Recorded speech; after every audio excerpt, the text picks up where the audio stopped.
Beaucoup disent que Jésus n'est qu'un prophète, un homme parmi tant d'autres. Mais moi, je vais te dire une chose. Si Jésus n'était qu'un prophète, ma vie serait encore dans les ténèbres jusqu'aujourd'hui. Alors écoute bien, je vais prendre quelques minutes dans cette vidéo pour te montrer que Jésus n'est pas un prophète. Il n'est pas un ange, il n'est pas un homme, il est Dieu lui-même. Il est le créateur du ciel et de la terre. Si tu veux vraiment connaître la vérité, alors ouvre ton cœur et reste jusqu'à la fin de cette vidéo. Salut à toi, c'est Donald, j'espère que tu vas super bien et que par la grâce, tu expérimentes ces bontés dans ta vie chaque matin. Aujourd'hui, nous allons parler d'un sujet très capital et je veux que tu regardes si tu es déjà abonné, si tu as déjà cliqué sur la cloche de notification, parce que sur cette chaîne, nous parlons de la vérité, nous parlons de la foi, nous parlons de la délivrance, nous parlons de l'espérance. Et je ne veux pas que tu passes à côté des vidéos qui peuvent changer ta vie et te pousser à aimer le Seigneur davantage. Vérifie si c'est bon, passons à la vidéo. Jésus nous fait comprendre dans Jean 10, verset 30, « Moi et le Père, nous sommes un ». Dans Jean 8, 58, Jésus dit, « Avant qu'Abraham fût, je suis ». Vous vous rappelez que c'est exactement la même expression que Dieu a utilisée dans Exode 3, verset 14. Si un prophète se mettait à dire qu'il est Dieu, ce ne serait plus un prophète. Ce serait Dieu ou un fou. Mais Jésus nous a prouvé qu'il disait la vérité. L'apôtre Thomas, après la résurrection, s'est écrié « Mon Seigneur et mon Dieu ». Jean 20, verset 28. Paul nous écrit dans Colossiens 2, verset 9. Il dit « En lui, Jésus, réside, habite toute la plénitude de la divinité ». La conclusion que je fais au travers de ces versets que je cite, c'est que ces disciples ont marché avec Jésus, ont vécu avec lui, ont vu les miracles qu'il a fait, mais ils n'ont pas appelé prophète, ils l'ont appelé Dieu. Parce que pour eux, il était leur Dieu. Et c'est un miracle que Jésus a fait qui nous montre et qui prouve qu'il était plus qu'un humain. Dans Marc 4, verset 39, nous voyons qu'il a calmé une tempête juste avec un mot. Dans Jean 11, nous voyons qu'il a ressuscité les morts.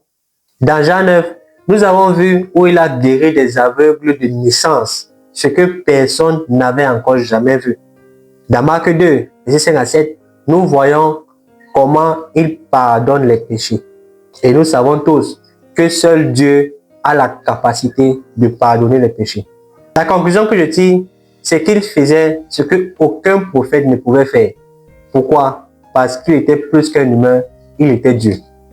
Beaucoup de personnes refusent de reconnaître Jésus comme étant Dieu parce qu'ils savent que cette reconnaissance va changer beaucoup de choses. Parce que dans ce cas, il va falloir se soumettre à lui. Dans notre cas, il va falloir renoncer au péché. Et finalement, il va falloir le suivre, ce que beaucoup refusent de faire et n'acceptent pas. Dans Jean 3, verset 19, la Bible nous dit que la lumière est entrée dans le monde, mais beaucoup l'ont rejeté et ont choisi les ténèbres. Et ce que moi je pense de cette histoire, c'est que ces personnes qui refusent de reconnaître Jésus comme Dieu, c'est comme quelqu'un qui refuse de croire que la loi existe dans un pays. Pourquoi? Parce qu'il veut continuer à faire ce qu'il veut. Beaucoup refusent d'accepter Jésus comme Dieu parce qu'ils ne sont pas prêts à se soumettre à lui. Jésus a vraiment existé. Cette vérité a été confirmée par des historiens non chrétiens. Il est mort crucifié. C'est un fait historique. Des millions de personnes ont accepté changer de vie parce qu'ils ont vu avec leurs propres yeux Christ ressuscité. Il est vivant et il transforme encore des vies aujourd'hui. Moi, je suis la preuve de cette vérité et tu peux l'être aussi si tu veux. Jésus est Dieu parce qu'il a aimé. Il a aimé comme personne d'autre. Un prophète annonce la vérité, mais Jésus est la vérité. Jean 14, verset 6. Il est venu mourir pour toi, pas juste parler. Il a donné sa vie pour des pécheurs, pour des rebelles. En résumé, il a donné sa vie pour moi et pour toi. Qui ferait ça, sinon Dieu lui-même? Tu veux le rencontrer? Tu veux qu'il transforme également ta vie comme il a fait avec moi? Alors, répète cette prière après moi. Seigneur Jésus, je reconnais que tu es Dieu. Je te dis merci pour ta mort et pour ta résurrection. Au travers de ton sacrifice, je suis sauvé, je suis guéri, je suis béni, je suis restauré. Viens dans mon cœur comme Seigneur et Sauveur, dirige ma vie, change-moi au nom de Jésus. Amen. Si tu as fait cette prière, écris en commentaire Amen.